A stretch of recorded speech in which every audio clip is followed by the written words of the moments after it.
What is up, everybody? This is Steven coming at you from Blast from the Past Gaming today. This time, not free speech, Blast from the Past Gaming.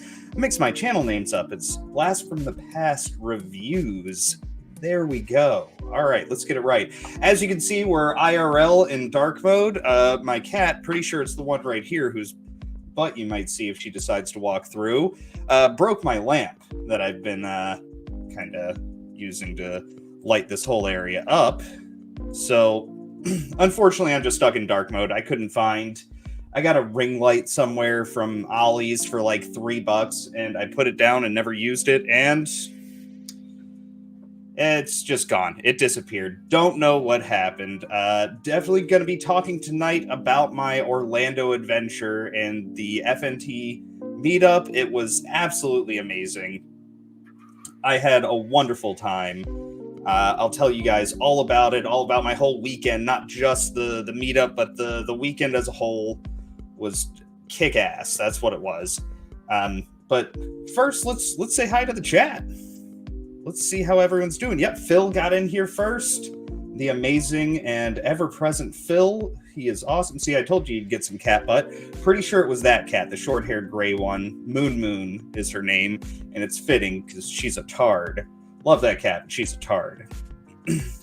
And we got an author, Stephen Walton, coming in here. Stephen Walton was, I mean, look, it was great meeting the FNT guys. It was great meeting all of honestly, meeting all of the streamers who are like, you know, everyone's a little bit bigger than me. I've got super small channels, so everyone's at least a little bit bigger than my channel. But getting to meet the smaller, the lower level of the fellowship was really the best part, in my opinion, and getting to meet the fans. I got to meet a couple of the fans. We got at least one of them in the chat here tonight, and I'll be getting to you in just a second. You know who you are.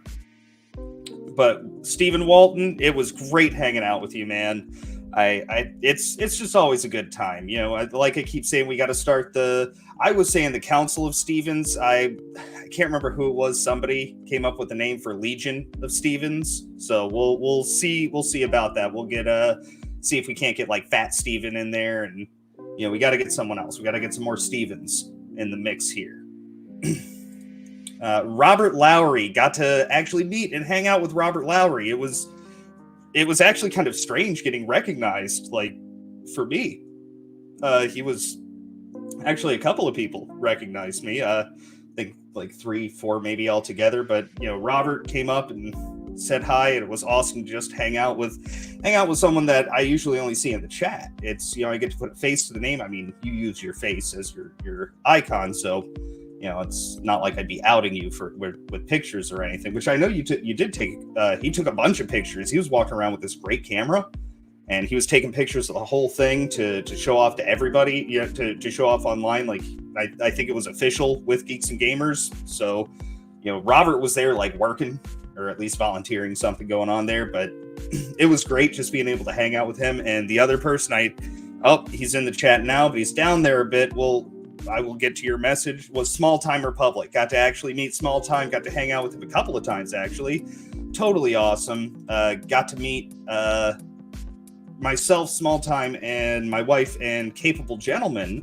And if you haven't heard of the Capable Gentleman, find his YouTube channel and subscribe to him. He's actually trying to get some more masculinity out there on the internet, like, you know, a good positive role model, you know, a mentoring kind of deal online, and that's what his videos are focused around. So a lot of us get on here on YouTube, myself included, and we just complain about the problems, right? We just wax poetic about what we see as being wrong. He's actually going out there and trying to do something about it. So definitely give the Capable Gentleman a subscribe. He's coming up on 800.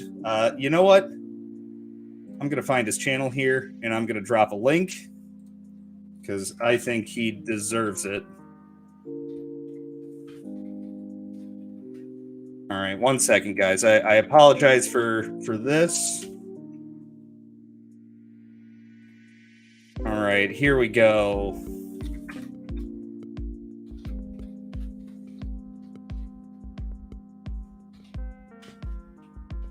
There you go, guys. Follow that link and give him a subscribe. Like I said, coming up on 800, he absolutely deserves it. We've got Dr. Jester in here. Just making sure everybody knows that you are here. Now we all know. And it's a good thing, too.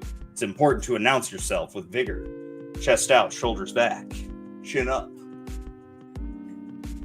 And we've got an Idrazone. Thank you for joining us here, Idrazone. I don't know if I've seen you in the chat here before, but I appreciate you coming in. I think I have seen you in the chat. I know I see you on Twitter all the time. We follow a lot of the same people, and I think we follow each other. I know I definitely follow you.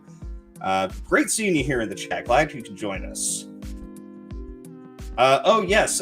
Sorry, I should have mentioned that earlier on, Dr. Jester. You're right. Megan couldn't make it tonight. She's had a lot going on. Like, I was busy all throughout the weekend. She was busier than I was by a lot.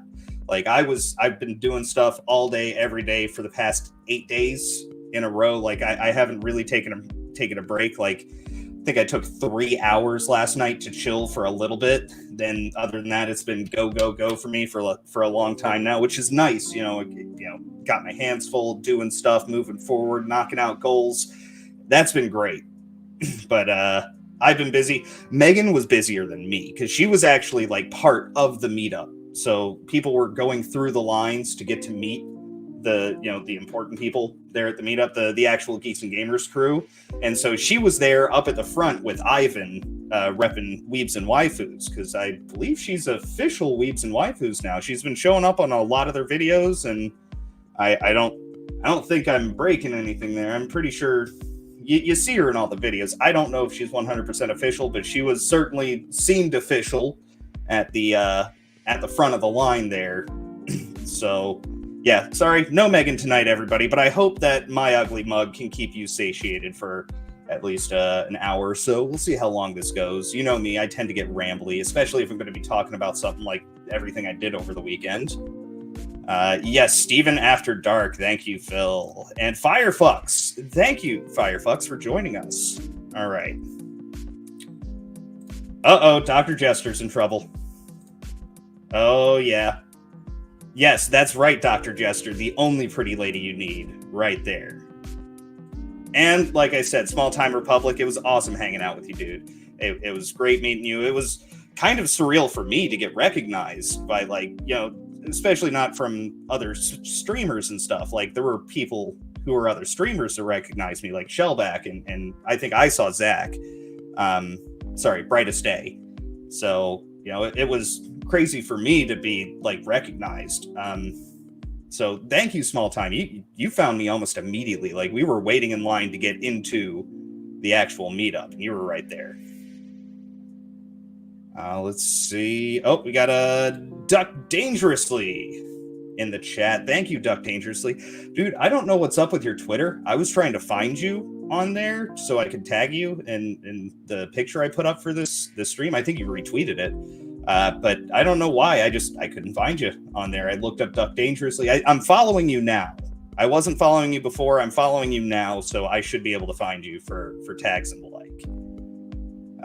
Oh, yes, the Syndicate of Stevens. I like that. It's a good name. The prettiest lady is Ivan. Oh, yes. He does have some glorious hair. I will definitely say that.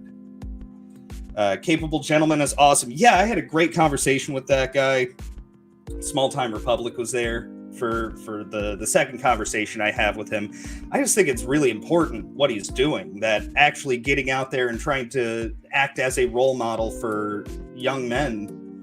And I think it's definitely late end millennial to beginning Gen Z, there seems to be a serious lack of masculinity in that area. And so I think it's great that he's coming in and teaching men how to dress properly, how to act properly, how to treat people with respect, and even simple things, how to change a tire, how to put up a shelf, all sorts of stuff. I'm sure one day he'll buy something from IKEA and be like, here's how you put together a dresser. It's easy. You follow the steps. Actually read the directions. That's, at least I hope that's what he would say. Because okay, quick tangent. You guys know how I am. I tangent here. But what ever happened? Why did it become a thing that you're not, men aren't supposed to follow directions on things? Follow the directions. You get the dresser. The first thing you do is open it up, check your parts. Make sure you have all of the parts off of the parts list. You check that off. Like, literally physically take a pen and put a check mark on it, and then follow the steps. Like, you'll be done in no time.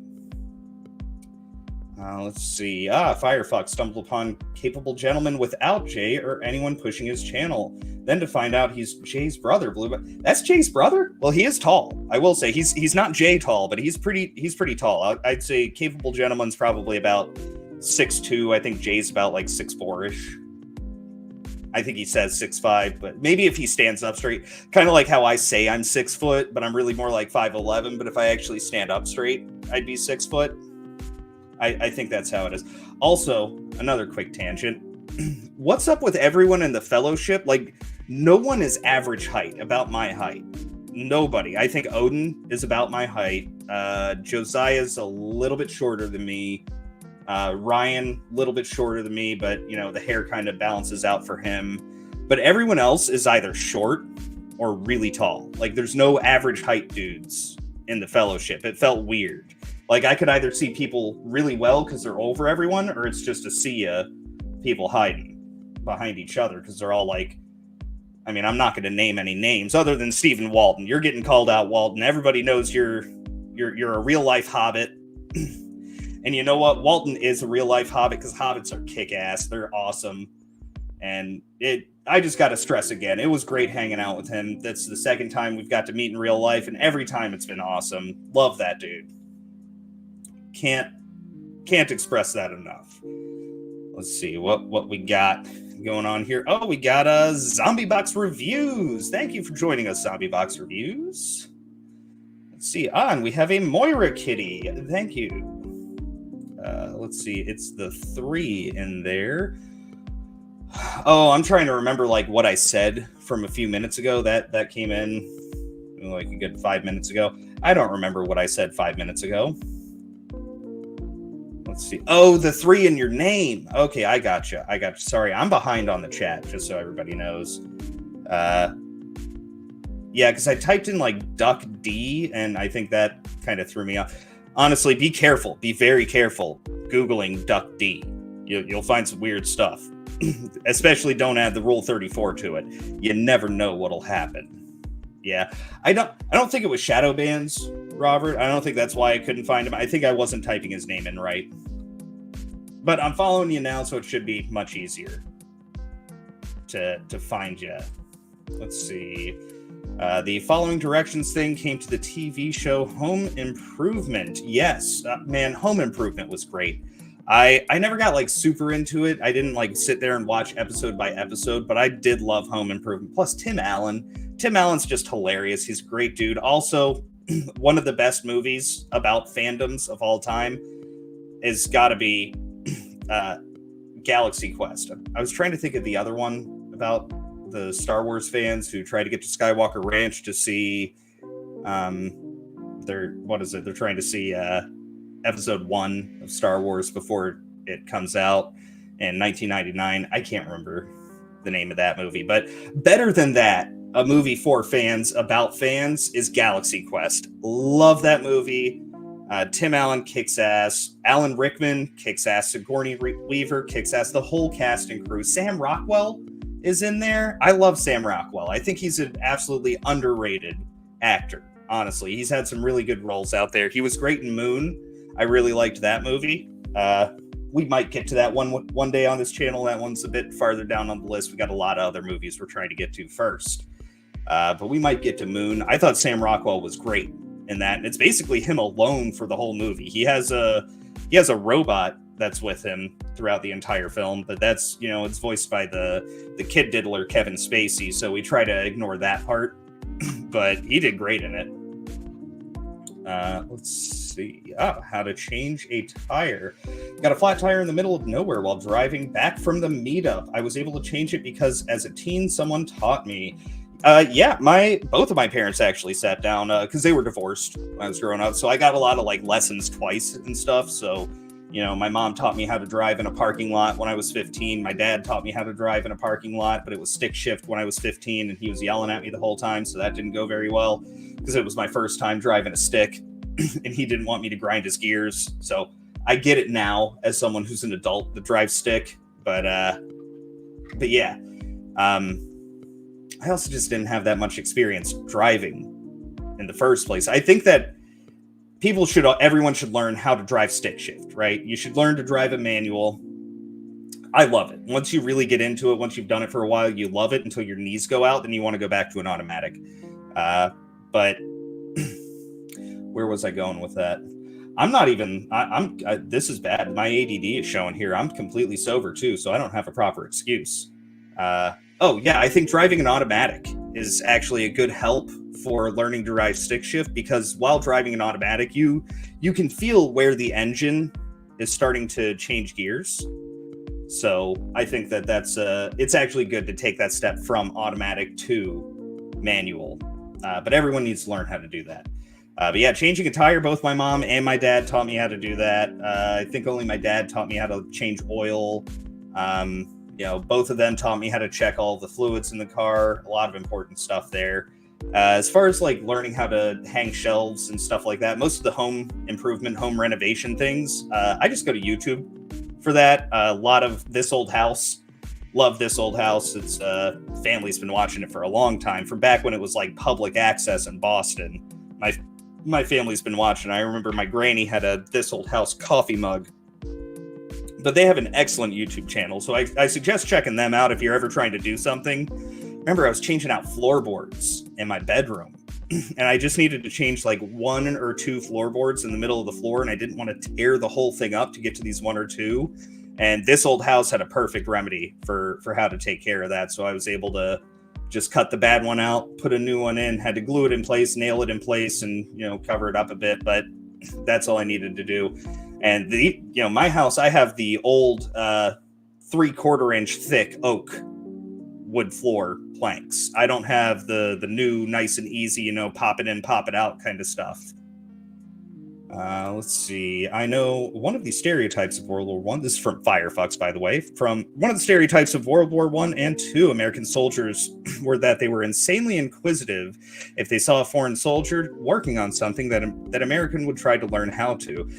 Yeah, I mean, we're generally, I would say we are inquisitive people. I think about the cliche of anytime there was a dad out there fixing a car, in his driveway, all of the other dads on the block would just congeal towards this vehicle and just look at it. None of them are helping, but they're all just watching. They're all looking. And I think that's something our society has lost a lot recently, is the community, the very close local community. It's become much more difficult to just trust the people around you. And I think a lot of that has to do with, I really think a lot of that is from social media. In fact, I mean, we're on social media, but things like Facebook and the like has given us a perfect view into the absolute worst of society, and it's made us all fearful. And like, I myself am bad about this too. It's not like I go and knock on my neighbors' doors and introduce myself to them. I don't really talk to anybody around here either. So I think we've lost a lot of that in America, even in, like, I'm in a small town in the suburbs. So even in the burbs, we don't have the camaraderie that we used to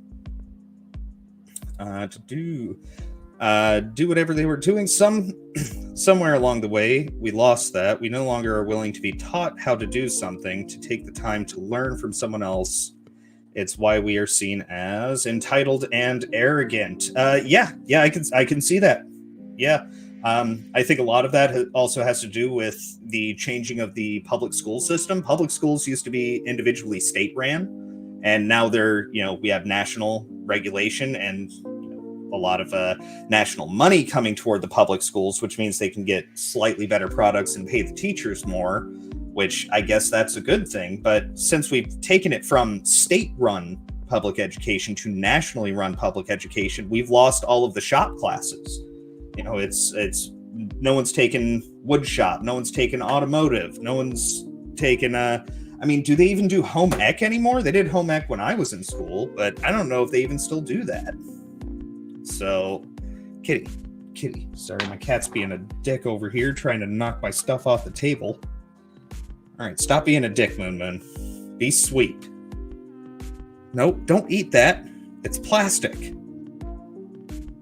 Let's see. Tim Allen is a great guy who dealt with his demons and came out the other side. Well, I imagine 2 years in prison probably makes it easy to deal with some of your demons. Yeah, if you guys didn't know, Tim Allen actually spent a couple of years in prison for trafficking cocaine across state lines, I believe. I don't think it was across the border. I want to say it was across state lines. But nonetheless, yeah, Tim Allen had a pretty bad cocaine habit. He was selling it and trafficking it, went to prison, got out, turned his life around. So if he can do it, you can do it. Just like Robin the Frog says, if they can do it, I can do it. Oh, I showed that one. Let's see. Mr. H Reviews has a second channel, Car Nonsense. Check it out if you're into cars. I'm not super big into cars. I like certain cars, but anyone else out there, if you like cars, yeah, check out Mr. H's second channel. Let's see. We used to have the Bob Vila home remodeling book when I was younger. Yes. Yeah, Bob Vila on This Old House. He wound up leaving This Old House and did sort of his own thing, and then you had Tommy Silva sort of took over for a lot of that stuff. But oh yeah, no, great stuff to learn, just how to renovate your house, how to take care of a few things. There's a lot of things that you'd be surprised aren't that hard to do that you can take care of yourself, that I know a lot of people will hire a contractor for. Like, I've talked to plumbers who have people install faucets for them. Do you know how easy it is to take out and put back in another faucet? Anyone can do it. Anybody. A 10-year-old with a basic tool set and directions could take out and put in a new faucet. You don't need to hire a plumber to do that stuff. Now, like, I hired a plumber, but I had to have everything redone under my house because my 1962 version, copper and lead and black iron piping under my house was sunken and deteriorating and had to be completely replaced with PEX. So I'm not going to do that. That's outside of my skill level. So I hired a plumber to do that stuff. Let's see. Or that's what several different people said in an interview I watched a while back. The interviewees were older men from different countries, so take it with a grain of salt. Yes. Okay, yes, sorry. I won't get you started on the public schooling, Mr. Firefox. Or not Mr. Firefox. Firefox. I was reading the Mr. H comment up here. Yes. Yes, please pay extra to mount TVs on walls. People pay extra to mount TVs on walls instead of doing it themselves. I won't lie. I've seen some people seriously botch a TV mounting job. Now, I wouldn't do it because, as you can see behind me, I've got wood paneling. So I'd have to find the studs and I'd have to mount it directly in there, which I could do. But honestly, I kind of like having the TV stand and being able to put stuff underneath it. I've got a big TV. I bought it a while ago when I had extra money that I no longer have, thanks economy. But I have this big, huge dresser that I have my TV sitting on, so it's a lot of room to hold all of my extra game stuff. And I don't have my movies in there. I have separate shelves for that. But yeah. Yes. Maybe I should actually get to the topic at hand, the Geeks and Gamers Meetup. As you see, I got some merchandising. But yes, first things first, I want to show you. Actually, let me talk about it before I get to showing off the merch. Let me talk about walk you guys through my weekend and how everything went. So I drove down, not to Orlando, but to my parents' house, which is not that far from Orlando. So I drove down there because I wanted to see my mom and my stepdad, and my cousin is living there too now. Just kind of transitioning, staying with my folks. So got to see them, got to hang out with the family for at least like overnight, and we were supposed to, all of us, go to Universal the next day and do just the main park plus Wizarding World of Harry Potter. But mom was sick. She wasn't feeling well, so we let her stay at home. She wasn't contagious or anything, so I knew I wasn't going to go risk anybody at the meetup. But she wasn't feeling well, so she stayed home. Stepdad stayed home to help take care of her. Wound up just being myself, the wife, and my cousin. So we got to have a nice time together, just in Universal. is amazing. I hadn't been there since 2002, maybe 2003, maybe two. I want to say 2002 was the last time I went to Universal. I would have been 11 years old during the summer. Islands of Adventure was new, and the Hulk was the only roller coaster that they had when I went. So it was nice to see how much it's changed over these 20 years. It was great. Roller coasters. I'm a huge fan of roller coasters, and they got one right as you walk in. Right as you get in there, you got the Rockin' Roller Coaster. That thing was nuts. You get to pick your own music. It flips you all over the place. For anyone who's been on the Hulk but hasn't been on the Rockin' Roller Coaster, I actually enjoyed the Rockin' one more. Personally, get out of my coffee, you little turd. Sorry, cat, being a dick again, trying to drink my coffee. But I actually preferred the Rockin' one because the Hulk like stops you and starts like you take this huge takeoff right at the beginning on the Hulk, which is awesome. But then they stop you really hard again. And for someone who has like, I don't have the worst, but I have some mild back problems, and that stop was kind of painful. It kind of sucked. But Universal itself, awesome. The lines actually weren't too bad for a Friday, which you would think would be a somewhat busy day. At Universal, lines weren't too bad. I think the longest one we stayed in there was maybe about 40 minutes. And that was actually in what was probably my favorite part of the park was the Wizarding World of Harry Potter. Now, I didn't know going to the Wizarding World of Harry Potter that there's actually two separate parks there. That there's actually, we went to Hogsmeade because I saw platform 9 3/4 and I was like, oh, I got to go to platform 9 3/4. I didn't realize there was a separate train you could take to get to Diagon Alley. So we went to Hogsmeade, and I mean, it's gorgeous there. I loved it. And I got to start off with talking about the platform itself. I get to the train and I'm seeing they've got the whole thing, King's Cross Station set up. You've got the sign, platform 9 3/4, the Hogwarts Express.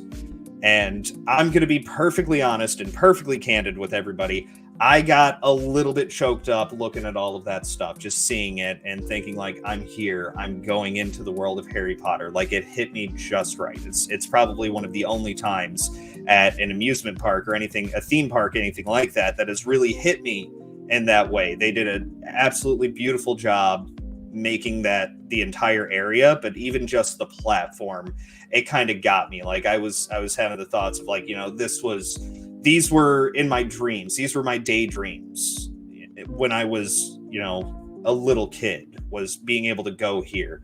And I'm also like target age for Harry Potter. I think I was like 6 or 7 when the first book came out, and I was the same age as Harry as the movies were coming out. Like, I was 11 when the first movie came out, and so on and so forth. So, yeah, the Harry Potter part of the park was amazing. I loved it. It was gorgeous. The Hogwarts Castle was up there. I took a buttload of pictures. If you want to check my Twitter, go back through the timeline. I took a bunch of pictures of that, put a good amount of them up on the internet. But yeah, the park was awesome. I picked up some merch from the park as well. I got myself, oh, that is upside down. Yeah, I got myself a Slytherin. Well, that's probably muffled. Got myself a Slytherin scarf. I don't want to wear it too long because I haven't washed it yet. It's probably made in China. But yes, this will be my new scarf in the winter. Gonna be repping Slytherin. If you guys didn't know, I'm toxic, so I am definitely a Slytherin. So that's the first bit of merch I'll show off. I also bought a lot of candy. I have a problem in candy stores. I get into it and I'm just like, ooh, that looks good, that looks good, that looks good. And then I get up to the counter and they're like, that'll be $85. And I'm like, oh shit. Okay. Like, I went to the Savannah Candy Kitchen, just myself and the wife, and we spent $150 there. Now, I only spent $65 at the Harry Potter one. I wanted some chocolate frogs, so I got some chocolate frogs. One of them's actually going to wind up back here as just a prop. But yes, Absolutely loved them. Let's see. Oh, we got some relevant chats in here. Never been to Universal, but did go to Disney at 14 years old. Oh, 14 years ago. Wasn't my cup of tea, says Firefox. I've only been to Epcot as far as Disney goes. Disney is much more of a theme park of you're going to see the Disney stuff. Whereas Universal is more of, it's both a theme park, but you have a few more themes in there. I would say, Disney, you're just getting Disney, whereas Universal, Disney has parts of it too, but with Universal, you're getting, you got the Jurassic Park side of things. You've got Harry Potter. You do have to pay extra for Harry Potter, which I think is a little bit, kind of annoying, but it was worth it, I'll say. What else do they have in there? They got the Simpsons area, which, by the way, Krusty Burgers, total disappointment. Absolutely hated the Krusty Burger. Just, it was sad. And I'm a burger guy. I love me some burgers, but it was a huge disappointment. But I enjoyed the heck out of Universal. I also I love roller coasters, and they have way more now than the last time I went. It was more of a theme park with one roller coaster when I went the first time. But now the rides are amazing. I really loved the one in Hogwarts Castle at Hogsmeade. That one was amazing. It's a simulation ride, and you're sitting in an enchanted bench that's taking you sideways through the whole deal. But that one was super awesome. I had a great time in that. It's simulation, so you're getting a mix of screen and set as you're sort of being taken along this track a bit more slowly and not quite as jerky as an actual roller coaster. But that one was amazing. It was a full immersive experience with that. And what's great is before you get to that, as you're waiting in line to get to the ride in Hogwarts Castle, it's almost like a mini museum. Now they're all props, they're all fake, but the whole thing is actually set up to look like the inside of Hogwarts Castle, and they've got like the entrance to Dumbledore's chamber, the griffin, you walk up and say lemon sherbet and it'll take you up, the stairs appear and it'll take you up. So that was great. I can't talk about, I can't say enough how much I love that part of the park. Now, we didn't get the wands. I know you can buy the wand when you're there, but they're like $100, and so they're not cheap. And there's certain places you can go to and like wave the wand, and they'll do things, like a thing will happen. Like at the candy store, if you wave that, a chocolate frog hops out of a box, little animatronic thing. But like, I only saw like 2 or 3 spots in Hogsmeade where you could actually use it, and that's a lot of money for like kind of small thrills, in my opinion. Now, if you want an official wand, I guess that's the way to go. I didn't really look at them. I didn't go in Ollivander's because we weren't getting one anyway, so we didn't want to waste our time just looking at them to not get them. Achilles Jones, glad to have you here. Welcome. Read every Harry Potter book, but have never watched a movie. I read all the books. I read them as they were coming out. I got lucky enough that no one spoiled it for me when I got the last book. You pre-ordered it and showed up at the midnight release for that one. I didn't do midnight release for any of the other ones. In fact, a lot of them I borrowed from the library because I was like, 13, 14 at the time when the books were coming out. So it was kind of hard to do. I think I was 17 at the time. Yeah, because I was dating a girl who will remain nameless, who was older than me at the time. She could buy booze, which was awesome. I want to say I was 16, maybe 17 when I bought the last book. I had a job then, so I must have been at least 16. But the Harry Potter books are great. The movies are great too. They're different. They had to change a lot. There's a lot going on in those books, so they had to change a lot of things to get them, just shore them up. They're still long. Like, they're still 3.5 hour long movies. But if they kept it true to every single book, it would be ridiculously long. There's a few that it kind of annoys me, and a buddy of mine and I have had a lot of conversations about like which one we think is the most egregious with stuff they've cut out. For me personally, I think the most egregious cutting of everything, and I love this movie, to be clear, is the Order of the Phoenix. The fact that they really just montage the whole Dumbledore's army part, and it's very short, very few scenes in there, where it's a huge chunk of the book, like Harry actually having the chance to step up as being the proverbial Defense Against the Dark Arts teacher and actually train everybody. I mean, it's literally like a third of the book. It's a major portion, and his character growth in that time of having to step from the hero to the mentor and train these other people who are now going to aid him, and some of them will even be heroes in the future. Very important for his character growth, and they kind of montage over that a little bit, but they really montaged over all of the rules getting instated slowly one by one by Umbridge in the 5th book, whereas in the movie that's taken care of in like 5 minutes. And I understand they got to cut a lot, but those are my complaints about that, whereas my buddy complains about Half-Blood Prince, which is probably my second favorite of the movies. I love Half-Blood Prince, partially because Slughorn is great. I just love Professor Slughorn. He's amazing. He's great in the books. He's great in the movies. He's awesome. So I got a bit of a soft spot for him as a character.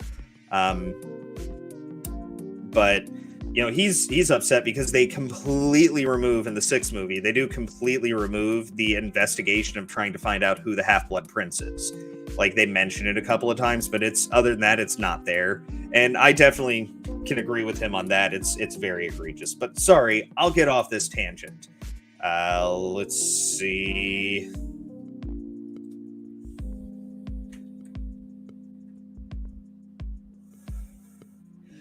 Small Time Republic says, there is a place that I have access to that has a table and a long bench that were in one of the Harry Potter movies. Not sure which one. That's awesome.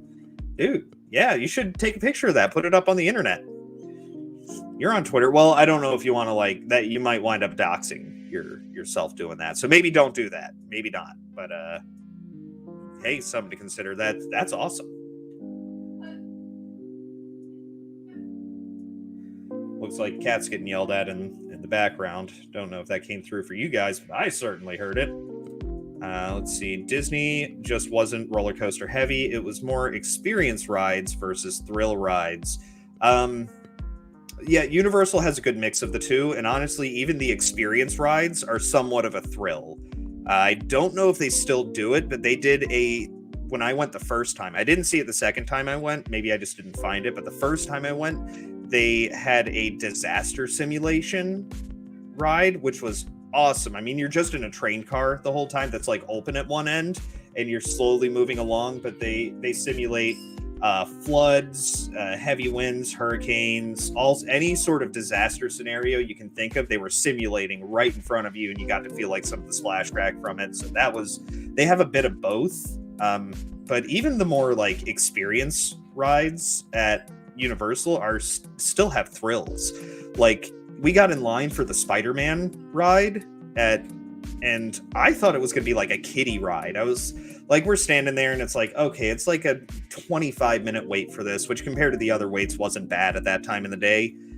So it's like, okay, this isn't a very long wait. And I'm looking at stuff and I was like, is this going to be a kiddie ride? I mean, Spider-Man's cool and all. I'm not a big comic book guy, but I did like him when I was a kid, when I was younger. I read the comics for the short period of time that I did, but we're going to hop on this and it's just going to slowly move along. And, we're just going to see a few things. No, the Spider-Man ride was surprisingly awesome. Actually, I enjoyed the heck out of it. That was also a simulation ride, but a screen, I think that one's more almost entirely on screen. Like, it's 3D effects on screen. But yeah, that ride was awesome. Amazing. Let's see. I don't want to get hit with the copyright, but I do happen to love that song, Duck Dangerously. Who can take a sunrise? Yes, the Candyman can. I am partial to Sammy Davis Jr.'s version of it. He's just a great singer, first off. Amazing showman, really, for Sammy Davis Jr. But I really like his version of the Candyman. Let's see. Yeah, when I was 15 or 16, when the Deathly Hallows were released, one of my coaches, who was like a second father to me, was big in the series, and he let me borrow his copy. Heck yeah! So we're about the same age. You're probably like, I don't know, 6 months to a year younger than me then, if it's around that time. But yeah, Deathly Hallows was great. I actually got, because I pre-ordered it, I got a first print of the book, and I was like, oh, I'm like, this will be a nice collector's item one day. Now, I didn't treat it with like preferential treatment or anything, but I tried to take care of it and all of that. I, make sure the dust cover was nice and everything. And then my damn cat, when she was young, she was maybe like 6 months to a year old, tore up the dust cover for my first edition Deathly Hallows. I think it is first printing as well. So yeah, unfortunately, was still in pretty damn good condition. First print, first edition, Deathly Hallows got messed up, but I love that cat, so I'll let it go. All right, I think I'm going to move on from Universal. Been talking about that too much. Got one more thing from Firefox here. I will say my favorite ride at Disney was Soarin'. Oh, Soarin'! Soarin's great. Plus, it has Patrick Warburton right at the beginning. Like, I didn't know what to expect when I went there, but I walk in and it's just, hi, I'm Patrick. You recognize his voice immediately if you've seen anything that he's in, and I'm a huge Venture Brothers fan, so I immediately recognize Patrick Warburton's voice. And so yes, hi, I'm Patrick. It's like, oh, sweet. And that's like it's the perfect setup to get you into Soarin'. That one was great. Just simulated a paragliding ride. I'm gonna say this though, like, Soarin's cool. I enjoy Soarin'. The simulation rides at Universal, better by a huge margin. Big margin. If you liked the simulated paragliding for Soarin', the simulation rides at Orlando or at Universal, way better, in my opinion. Particularly the Spider-Man one, which, like I said, I thought was going to be a kiddie ride, and actually was just a lot of fun. It was just enjoyable. And the Harry Potter simulation ride, I can't remember what that one's called, the Forbidden something or other, but it's in Hogwarts Castle, so you can't miss it. But yeah, Universal, great. Had a great time there. The next day, actually, I'm technically going to still talk about Universal. We did Halloween Horror Nights, which I won't have as much to say about because it's a bit shorter. The day there, it's from like 8 to, I think it goes to 2 in the morning, but we left about 1. But yeah, Halloween Horror Nights was cool. I enjoyed going to it. But it was actually a bit of a mixed bag. It was the haunted houses, which is why you're really going to Halloween Horror Nights. My wife loves haunted houses. She used to act. She was one of the the actors in a haunted house for years. She did that as a volunteer, as part of it wasn't actually a church group, but it was several people who went to her church did it as well, and they were volunteering. And unfortunately, it was local politics. Basically, all of the volunteers got pushed out for people who work at a local playhouse. And so she no longer got to do what she loved. That was like one of her passion projects for, late November through October, was she was working, like Friday, Saturday nights at the haunted house. And yeah, it was actually it was maybe like second or third year that we were dating that she wasn't able to do that anymore. And she'd done it for a long time. So she really wanted to go through the haunted houses. That's like her thing. But these ones, okay, so I got word through the grapevine from Jay. I had talked to Shellback, TJC, and Jay told him, Drunk 3PO told him that you don't want to do Halloween Horror Nights without the Express Pass, but I went with like a group of 5 people, and I don't think all of them were wanting to drop the $100 to get the Express Pass, because it's not cheap. But holy crap, I'll go ahead and recommend that out there too. If you go, as someone who didn't get the Express Pass, get the Express Pass if you're going to go to Halloween Horror Nights. Go ahead and accept it as part of the cost, or don't go at all. That is my recommendation, because those lines were freaking ridiculous, and the experience of going through the haunted house while it looks really cool, the set design was amazing, the costumes were amazing, the themes that they had were all really cool, but it's just freaking loud. The whole time, people are screaming bloody murder into your ears. It's just loud. Everything has freaking strobe lights, which right there, like you gotta take it easy with the strobe lights, right? If you overdo it, they lose their quality. You gotta be easy with it. But a lot of just flashing lights and loud, and you move through so quickly. Like the entire haunted house experience takes about 3 minutes to walk through, because there's 1,000 people waiting behind you, so they're trying to push everybody through very quickly. And so unfortunately, it's just a constant movement through the house, and it's not a slow constant movement. It's a walk. It's a jaunt through these houses. So the one where I finally said, I'm done with these haunted houses, I'm not doing anymore. If you guys want to go, you go ahead. I'll just enjoy the rest of the park.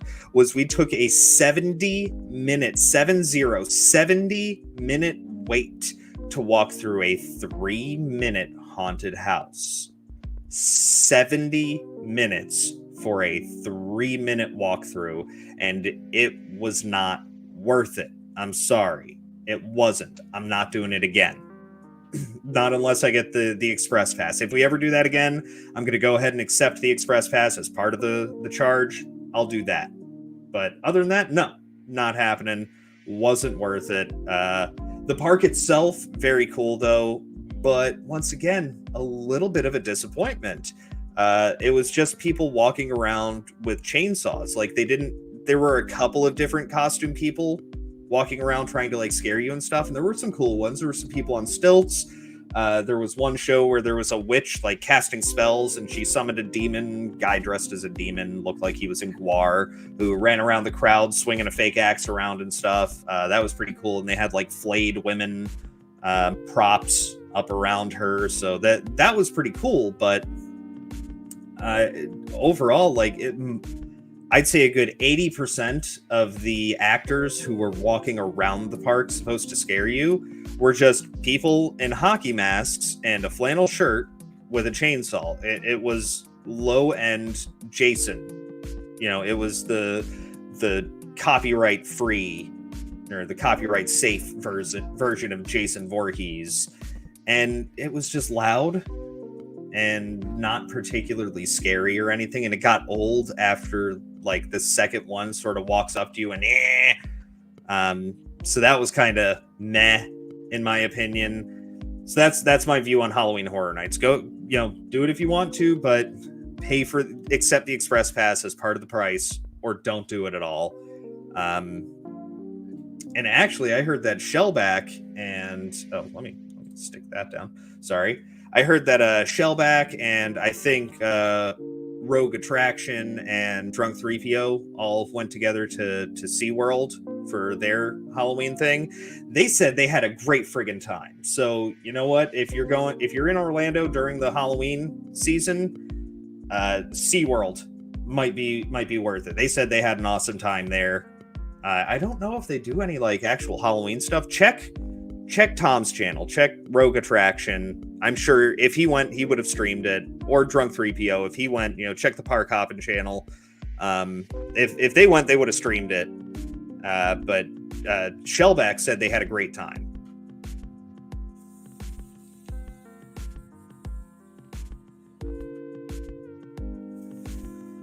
Let's see.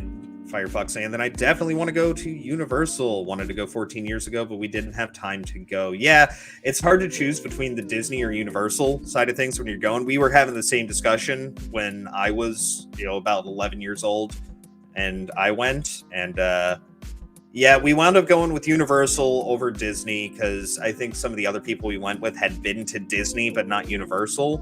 Now, like I said, I've only been to Epcot. I haven't been to Disney proper, but if most of what you're getting are like the experience rides, like you're in a boat essentially looking at animatronics, I just don't think that would be as cool as a proper simulation ride where there's like fire and heat and water getting sprayed on you, and there's a 3D screen, and you're actually moving along this track, and like, I mean, it raises you up, it drops you down, it tilts you forward and backward. It's a whole thing.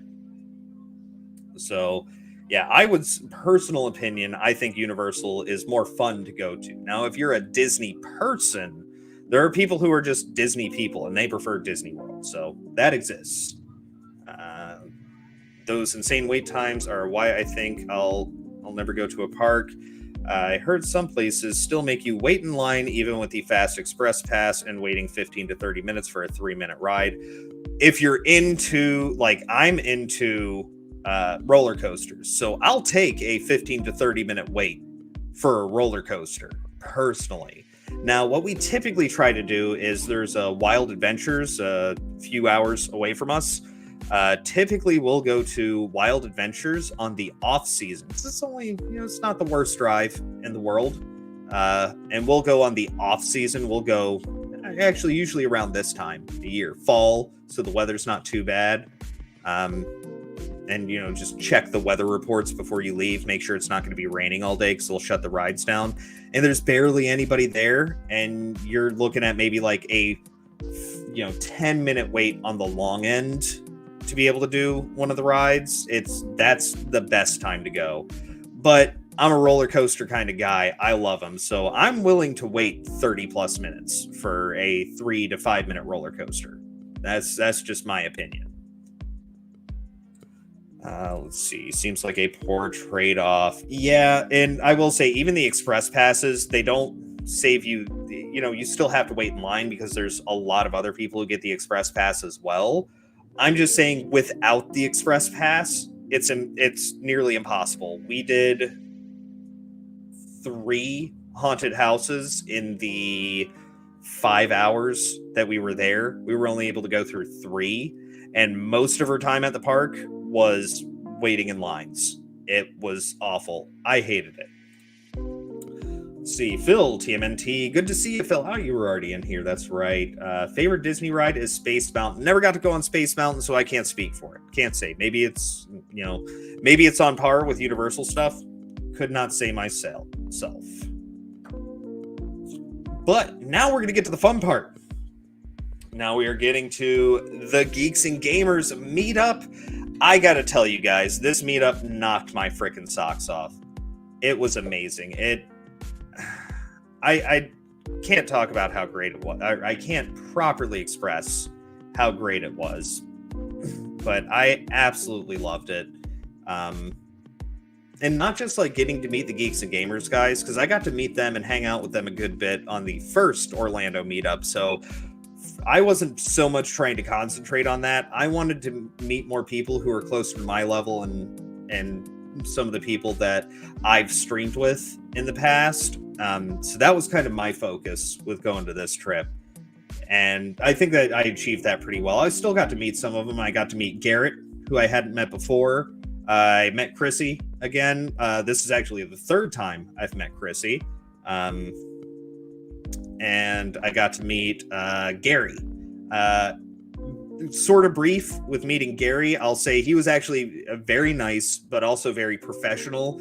And I think he knew going into it that there were going to be people there who wanted to meet him, because this isn't his first rodeo for meetups. So I think he knew there was a lot of people who wanted to get some Gary time there. So I didn't meet him at the actual meetup. So they had the actual meetup, which was at the hotel, and that was a surreal experience. I thought I would recognize a few people that I knew there personally, or that like I'm in the same space and I'd be able to go over and talk to them and meet them and everything.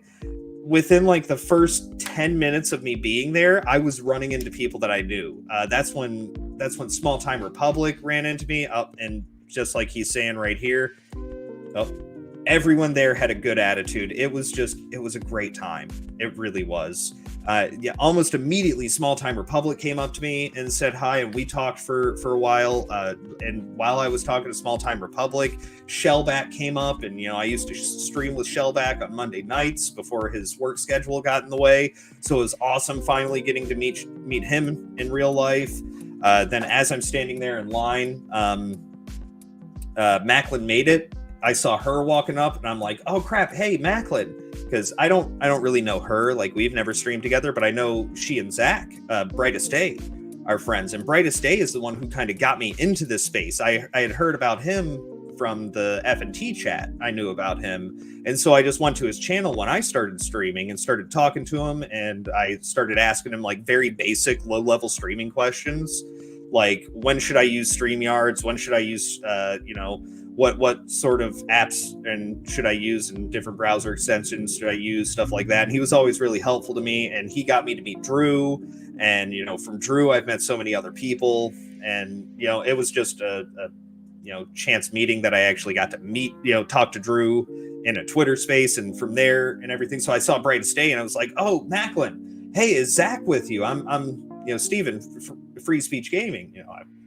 My other channels was my main channel. I'm thinking about rebranding. I keep saying that, but I need to go ahead and do it. But I was like, "Hey, is Zach here?" And he was right behind her, and so I, gave Zach a big hug. And for those of you who don't know, Brightest Day just got a tattoo right here on his back shoulder. He and Macklin got matching Battlestar Galactica tattoos, and they're friggin' sweet, actually. And so I accidentally slapped the tattoo because we did the bro hug. You clasp hands, and then I came in, and as my hand is swinging around, he's like, "Careful, careful, careful!" And like right as I make contact, I realized like, oh, I'm about to slap the tattoo. So I said on Twitter I got to slap the tattoo. It was a nice, like, I'm not gonna be that dick. I'm not gonna slap his tattoo, but I did do I pulled back at the last second. It was a tap, but oh man, it was great seeing Brightest Day. Absolutely wonderful. So I got to, let's see, who else did I get to meet? And then as soon as I got inside, got to show the coin off. Is it gonna focus? There we go. Culture Casino. He was right there as soon as I walked in. Totally awesome meeting Culture Casino, because we haven't been able to meet before. Let me show you the backside. All right, focus. Enhance. Maybe if I put it in the middle. All right, this side doesn't want to focus. Oh well. It's Bear Dog Loves You. But yes, I got to meet Culture Casino right away, which he and I actually hadn't met before, not even online. So even though we have like a lot of the same friends, so I went up and introduced myself to him, and he gave me the coin. Excuse me. Then who else was inside? I got to meet Mark the Cyborg. He wasn't shit-faced. He was in full control of his faculties, but he was a little bit tipsy. He was, he had a hangover from the night before. I think they had done a Poor Choices the night before, and he was drinking with the others, something along those lines. But got to meet Mark the Cyborg. He was very nice, very welcoming dude, and almost immediately, like, he came up to me and started talking to me. He didn't know who I was. He was just talking to some fans at the thing, schmoozing everybody. So he was super cool. Sporking News Podcast was right there. Got to meet Scott, Sporking News Podcast. He and I also hadn't met before, even though we're in like a lot of the same spaces. So it was great to meet him. 32 Flavors of Nick Weiser, which that dude, Nick Weiser, totally awesome. Great to meet him. He's really like a presence when you meet him in real life. He's one of those guys that just has especially in IRL, he has some natural magnetism to him. Excuse me. He has a really natural magnetism to him that Sorry, I'm trying to get rid of all this stuff here. Just block. Remove. There we go. Yes, thank you, Achilles. Yes, I saw the bot. It has been taken care of, I hope. But yeah, Nick Weiser, like, great dude to meet. Just he almost seems a little bit larger than life, even though he's a smaller YouTuber like myself and like other people. He's his channel's done a bit better than mine. Um, oh, excuse me. I am sorry about that. Let me fix that.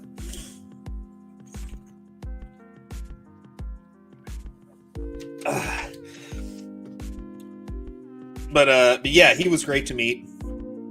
Who else did I meet there? Of course, I ran into Megan there. She and I also hung out at Disney Springs the day before, so that was awesome. I think I posted about that on Twitter. So Megan, totally awesome to hang out with as well. Got to very briefly meet Ivan. Ivan was busy. I could tell that dude was that guy was juggling a lot of different things at once. What's this? Oh, the Walmart version of Mark with a C is back. I'm not sure who you're insulting there, Phil, but I'm sure it was a deep and vicious cut. Who else did I get to meet at the meetup? Arcasul. Oh, Johnny64. How can I forget about Johnny64? That dude was awesome. He and I had a great conversation. Really cool dude. So I'll definitely shout out Johnny64. If you watch people game on Twitch, definitely sub to him. I'll admit I watch his. Okay, they're open about their relationship. I'm trying to remember so I don't any.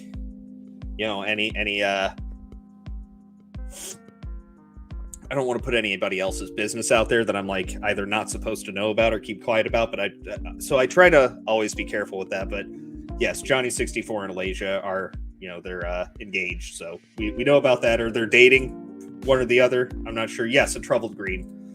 So yes. Excuse me. I have all of these bodily functions happening to me all at once, and it is disconcerting, guys.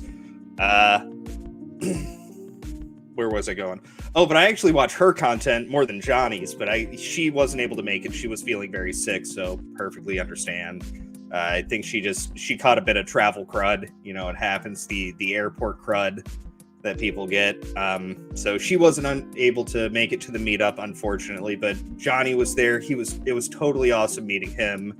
I got to briefly meet Arcasul. I didn't get he was busy talking to people. He knew I was busy talking to people I knew, so got to briefly meet Arcasul. Let's see, and Siobhan. I had met Siobhan before at the last meetup, and she's awesome. Siobhan's great, and someone even made the comment that we have the same haircut.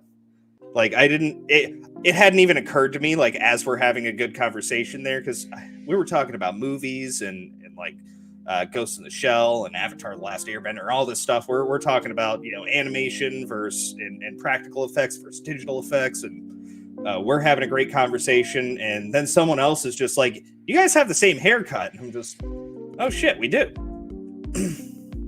Okay, cool. So I'm not putting anything out there that's not supposed to be out there. So they are, yes, people know that they are engaged. Okay, cool. Like I said, I just like to be careful, and Phil was bashing himself as Walmart version of Mark with a C. But yeah, okay, who else did I meet? I'm trying to remember. Oh shoot, the t-shirt guy. Why can't I remember his name? I followed him.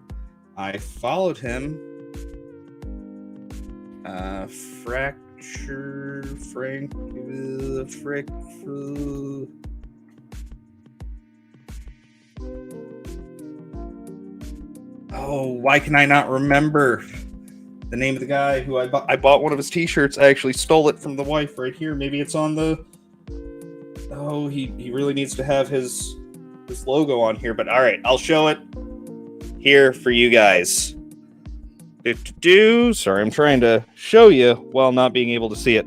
The magic... Unfold yourself shirt. How dare you? There we go. There we go. The magic groomdom. Haha. It's still... There's an R there, I swear. It says the magic groomdom. Flagrant. Thank you, Duck Dangerously. Thank you. Flagrant, because I actually wanted to rep his... I wanted to look it up earlier. Flagrant Triggers. Thank you, Robert. Yes. See, you guys have memories not addled by head trauma and stupid decisions as a teenager. What the heck is wrong with me here?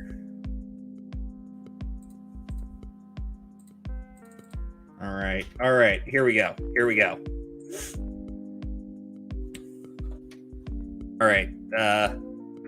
About to come up in the chat. Flagrant triggers. There you go. There's a link to his actual website. Go check out some of the t-shirts. Really cool designs. Really funny stuff. I mean, the Magic Roomdom. Good stuff. He was actually wearing that shirt, and the wife saw it, and she was like, I want that shirt. And so I just walked up to him and was like, hey, where'd you get that? He's like, I made it. Oh, crap. Well, you're the guy I want to talk to. I want that shirt. And so I wound up getting one for her. But he didn't have anything in her size because they're kind of, they say gender neutral shirts, but really they're just men's shirts because women are more comfortable wearing a man's shirt than a man wearing a woman's shirt. And let's be honest, it should be that way. Women look good in a man's shirt. Men look like they might need to go to prison in a woman's shirt. But yes, he does a lot of shirts for a lot of different people in there. But yeah, he was really nice dude to meet. So check his storefront out. And yes, let's see, Robert, 10 years of motocross. Yeah, lots of concussions. Yes, that can happen to you. That can happen. And yes, X-Ray's Go Tit shirt is in there. Yeah, he does the shirts for X-Ray Girl and a couple other people in the fellowship as well. He's got a shirt with Ruben Christopher Haynes as John Wick. That's awesome. That's another dude. How could I forget about meeting Ruben Christopher Haynes again? I got to meet him at the first meetup they did in Orlando a few months back, and I got to hang out with Ruben again. Yeah, in fact, we got dinner together after I was part of a group that went to go get dinner with him. It was myself, Sean, Ruben, the wife, and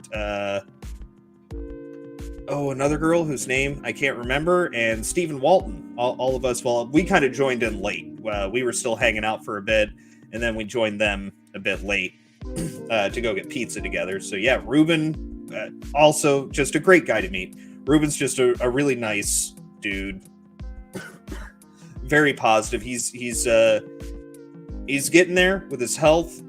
I'll tell you, from the last time I saw him 6 months ago to seeing him this time, he's doing better, but it's still very difficult for him, everything he's going through. So yeah, find Ruben Christopher Haynes out there on Twitter, YouTube, wherever you can. Go show him some love, because that dude is going through some shit that most of us could not handle, and he does it with a smile on his face.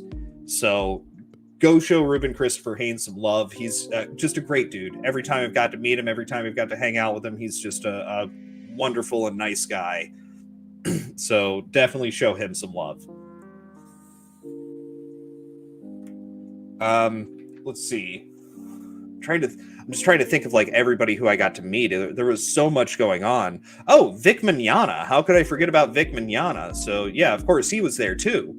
And he was just hanging out, right? Like he wasn't really a part of the event. He wanted to go there to show some support.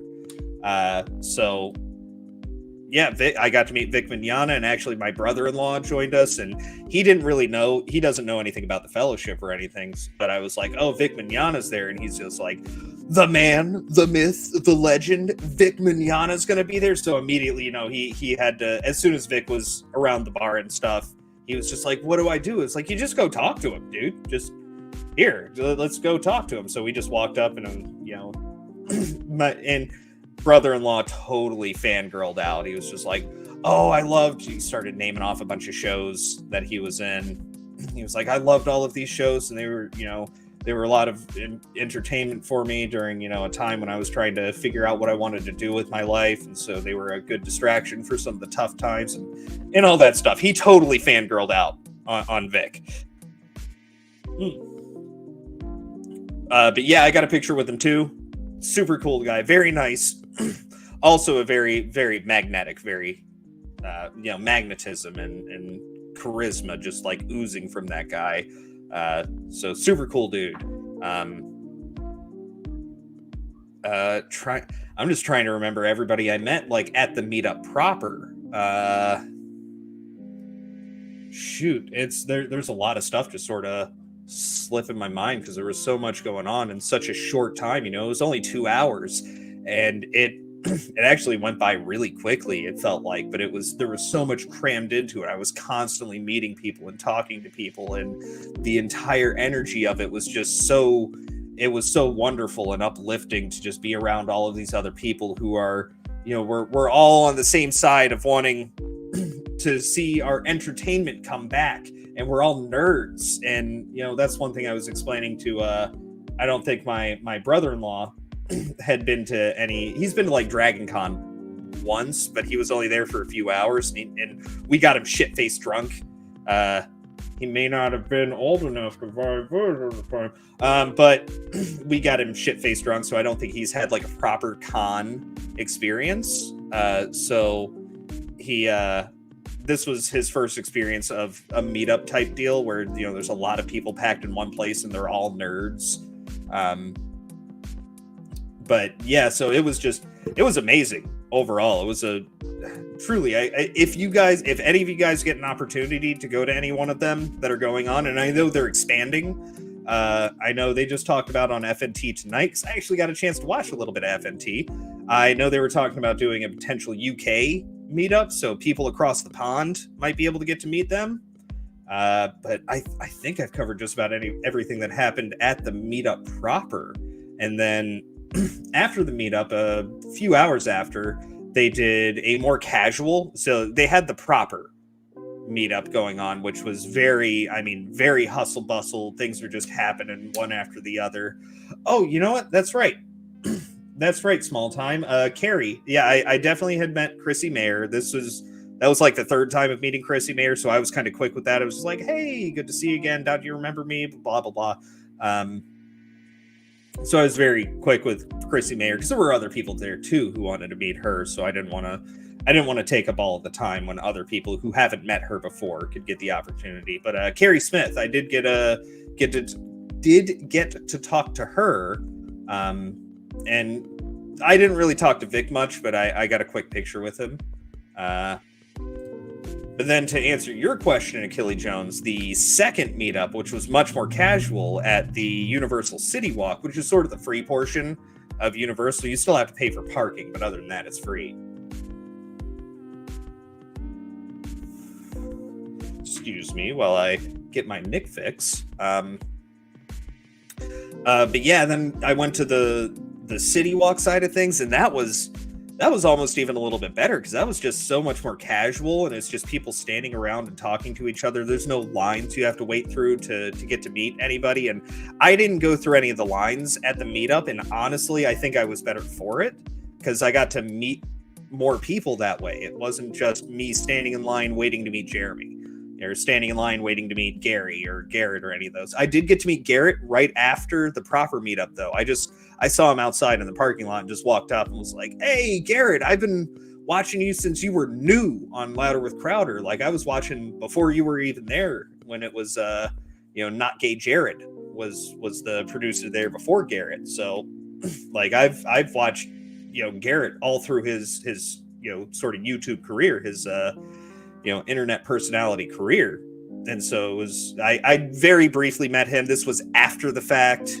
And so I just I didn't want to, once again, if I can get a hold of somebody and it's at the meetup, I'm going to talk to them. But this was quick. I was just like, hey, can I get a quick picture? And my wife got a quick picture with him too. So I got to meet Garrett. But to answer your question, Achille Jones, at the more casual meetup after the fact, that's where I got to meet Gary.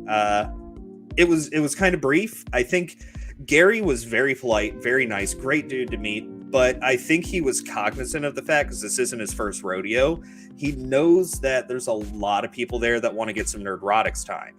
So, they want some Gary time. So he's kind of cool about the way he does it. I mean, he's not like a dick, like, all right, time to get going or anything. But he'll he'll talk to you for, I think he tries to give everybody about 5 minutes, but then he's like, oh, hey, sorry, I got to run over here. And he just sort of, he knows that there's a lot of people there that want to meet him and get some nerdrotic, some Gary time. And I appreciated that. And I think it's perfectly valid that you can't let one person, grab you the whole time. You're trying to meet a lot of people here. You're trying to get the most out of your experience. So I totally dig that. So I got a few minutes with Gary, and then he had to run. Then I was sitting near him at the end of the night while we were having pizza, but he's having dinner like with his wife. So I wasn't gonna mess with him. Plus I was hanging out with Walton and Ruben Christopher Haynes. Like, I'm having my own good time with my buddies online. So I wasn't upset about the quick Gary time. Then I got to meet Garrett as well at the meetup. But as I was talking to Garrett, that's when Robert Lowry over there saw me, and like he recognized me. And like, I'm getting recognized. Like, nice to meet you, Garrett, but like, this is one of my fans over here. I'm sorry, but I gotta go talk to my fan, dude. Like, so that was like, a surreal experience for me. And Robert and I got to have a great conversation then. So that was great. Also Capable Gentleman, I mentioned him earlier. I got to talk to him at both parts of the meetup. Really cool dude. Really, really nice. Got to meet Master of the TDS and Writing Raven. Got to meet them in real life. I've met a bunch of people there. Biggles Metz was there. I met him briefly. Talked to Mark the Cyborg again while I was there. I got a quick picture with X-Ray Girl there. Didn't get to really meet her though. This is really, it's tough to just keep up with everything that happened over the weekend. This is it was nuts. I'm blanking on a few details here that I know are important. And then of course Walton. Walton and I got to have like a good hangout. We were chatting for a good amount of time. Shellback was there pretty much the whole time he was there. I think he was there longer than me, in fact. And Brightest Day, got to hang out with him a little bit more at the more casual meetup. Absolutely awesome time. Totally, just the whole weekend was kind of surreal. But yeah, I'm just trying to remember everyone I met. 'Cause I met, it was just so many people I got, that I recognized from, the sort of smaller space on YouTube, the lower end of the fellowship. And, man. Yeah, I don't think I got to talk to Johnny again at the more casual meetup. I'm not sure if he was there. He might have been with Alasia. He might have been with her at the time. Understandable, by the way. But yeah. Like I said, just kind of surreal experience. Reminded me of back when I went to Dragon Con, and in my personal opinion, when Dragon Con was better. I don't go anymore. Just personal choice. It's expensive, so that's one big thing. But like, the nightlife at Dragon Con isn't as good as it used to be. But it used to be, during the day you'd go to panels and see celebrities and all that stuff, and then at night you'd go hang out and have like a crazy party, and there would be raves and stuff going on in the ballrooms, and that's basically all gone. So yeah, it was it kind of reminded me of that a little bit, just the hanging out part of Dragon Con that I really miss. That were some of like the best memories from going to those conventions when I was in like my early 20s, that I just don't think exist anymore. The last two cons that I've gone to, the nightlife at them have been absolute shit. They were horrible, just boring, honestly. Like, they were both supposed to have raves for the last two actual conventions I went to, which was Days of the Dead Atlanta in 2020, in February 2020, right before the world went completely nuts. Like, literally weeks before the world went nuts. I went to Days of the Dead, and I went to their rave because we were like, oh, there's going to be a nightlife, sweet, and it's going to be horror fans. This will be cool. Boring, awful. But what raves are now is sad. They have tables in the room. Who puts tables in the middle of the floor at a rave? And it's just people leaning on them and a few people drinking. That's it. No one's dancing, no one's partying, you don't have to yell to be able to talk to the people around you. And the other one I didn't even go to was at MegaCon, which was for the last Orlando meetup. I didn't even go to the rave for that, and I saw a video of it, and basically same thing. So nightlife at conventions is kind of dead, at least for the ones that I've been to and from what I've seen. And this kind of brought back memories of just people hanging out and having a few drinks and talking and meeting, and everyone's a nerd, so we're all a little bit awkward and we're all a little bit weird, and that makes it good because we're all at least around the same level of just, socially awkward and weird, and there's no need to feel any anxiety because it's basically the same people you would be seeing at like a comic shop or a card shop. So it's that's what I think was great about it. It really felt like, the fellowship. I don't want to use the commie word. So this really felt like, a convergence of the fellowship. And I really felt it while I was there. So if anybody gets a chance, keep an eye out. I think these are going to be more frequent in the future. I think the main ones are going to sort of be Vegas, Dallas, Orlando going forward, but there's going to be some offshoots. So keep your eyes out on those. If you get a chance to go to one, even if you got to do a little bit of juggling, even if it's going to cost you a little bit of money, if it's not going to break the bank, if it's not going to put you into a troublesome situation, I suggest you spring for it. Tighten your belt for a couple of weeks to save up for it. Go to one of these meetups. I had an excellent time. But yeah, that was most of my experience for this whole deal. And then afterwards, I went and saw my grandma, and I got to take grandma out to lunch because it's important to see the old folks. Call your grandmas, call your grandpas. Unfortunately, I've run out of grandpas, so I can't call them. I should call my grandma back though. It's been a few days since I've seen her, so I'll give her a ring-a-ding. But yeah, and then I got to hang out with my mom and my cousin again a bit, and then it was driving back home. And this time, I decided to drive through the middle of the night. So this is my plan whenever I take a trip. I go through the middle of the night. If I'm driving, I will leave the house. If it's a 6-hour trip, I will leave the house at 8 o'clock at night and show up at 2 in the morning. And you know what? Much better experience. I can stay up till 2 a.m. I do that anyway on a weeknight, and then go to work the next day. And, got to be there at 8. So I can drive through the night, no problem.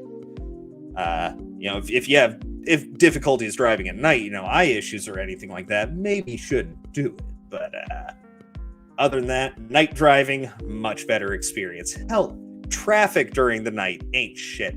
Also, I gotta put this out there. Florida drivers are on bath salts. They've gotta be. They've gotta be smoking bath salts out of a gator skull or something. These people are the worst drivers. Absolute worst. And I grew up outside of DC. I had to pull some of my old DC habits just to be able to get around in this damn place. What's wrong with these people? They're crazy. They're either okay. I don't mind people going fast. I go fast. I like to speed a bit at a reasonable level. If it's 70, I'll usually go 80 to 85.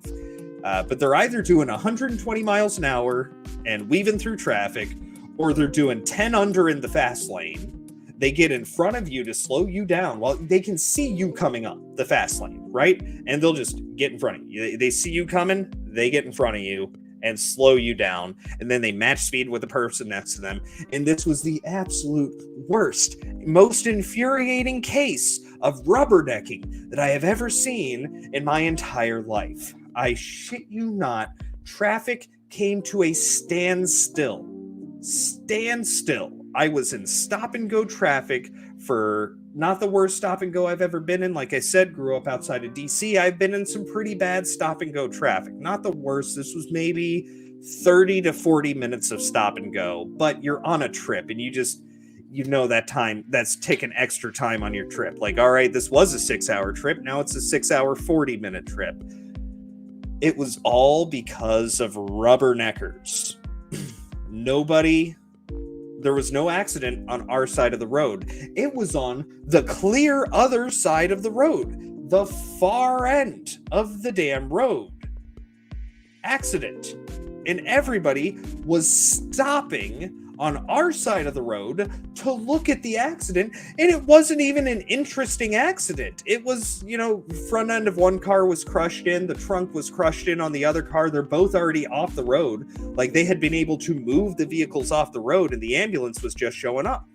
Not the worst accident out there. But everybody had to just come to a frickin' standstill to look at it. Okay, slowing down. I understand that. I slow down a little bit when I see an accident on the other side of the road. Typically, if I see one right in front of me, I will stop and try to help in any way that I can. Even if it's just calling 911 and getting an ambulance and firefighters out there. But it's already being taken care of. I'll slow down a little bit. Say it's a 70 zone. Maybe I'll slow down to 65, 60, and I'll, stop and look a little bit. And then you keep going. They stopped. They just stopped. And if you use a turn signal, they'll go around you. If you're trying to turn right onto a road and you're trying to wait for, a spot for it to come in, they will pull around you and just bust their way into traffic. They're nuts. They're crazy. And whoever designed the roads in Orlando was also on bath salts. Sorry, rant over. All right, look, Robert's with me on it. Florida drivers are tards. They are.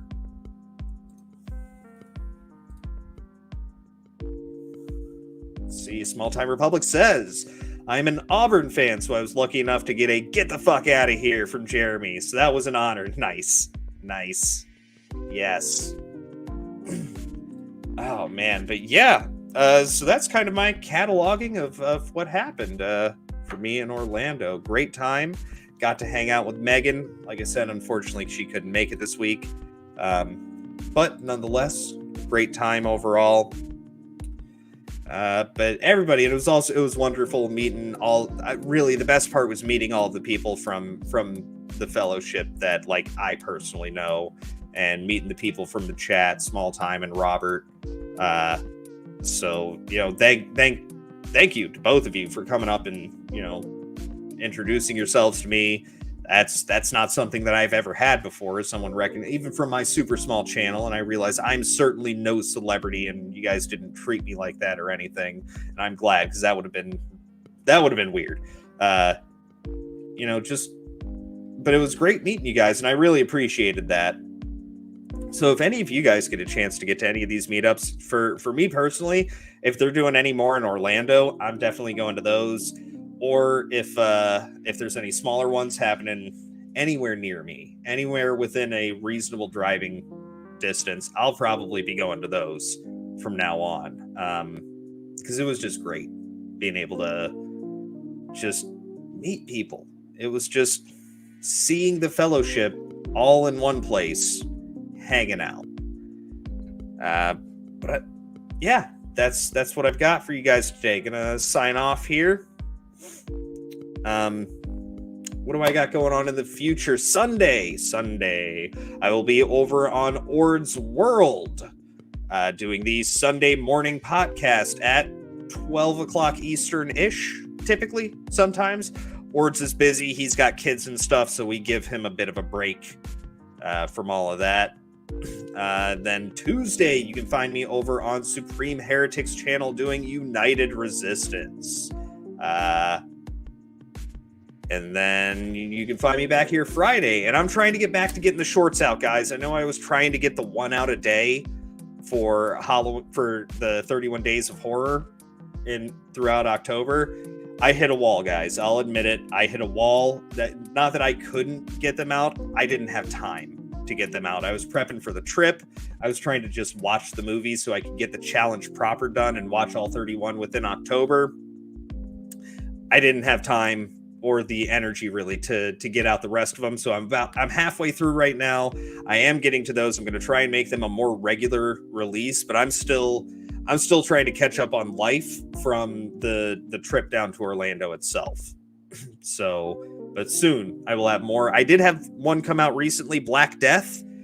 So if you guys haven't seen that, go check out my short review on Black Death. Side note, I highly recommend that movie if you have not seen it. I mean, I talk about it in my review, so go get my opinions on it there, but absolutely excellent film that kind of took me for a surprise. I didn't expect it to be as good as it actually was. What else do I have going on? I think that's all I got going on right now. But thank you, everybody, for coming here and hanging out with me and hearing about my stories of Atlanta. Next week, I will be back with Megan, and we'll be doing another movie review. Oh, and we just had... What's up, Shellback? Like I said, got to hang out with Shellback in Florida. You know, just great dude. I miss being able to stream with you, but I totally understand your work schedule doesn't allow you. Unfortunately, Shellback, I was just in the middle of signing off here, so if I mean, you don't need to hear what I was saying about the Orlando meetup. You were there. You know how awesome it was. And I mean, at least for me, it was surreal being able to meet everybody. But everybody else in here has heard me say that probably, I'm not exaggerating, like 40 times so far this stream. But yeah, so that's what I got going on, everybody. Please, if you haven't yet, share this out there so other people can see it. Spank the like button. Oh man, we're up to 14 likes on this. Thank you, everybody. I appreciate that. Check out my other videos. I got the shorts, like I said, gonna be up and up on getting more of those out. And I also think I'm just gonna make this my main channel coming up here soon. So now I will no longer be Steven from Free Speech Gaming. I will be Steven from Blast from the Past Reviews. But everybody, have an excellent day. Be excellent to each other. Party on, dudes. And you know what? I haven't been able to play it in a couple of weeks. I'm going to play the outro for everybody. All right, everyone. Have a great one. Now. He's looking at you, kid. Goodbye, Boo. Kitty. Kitty has to go.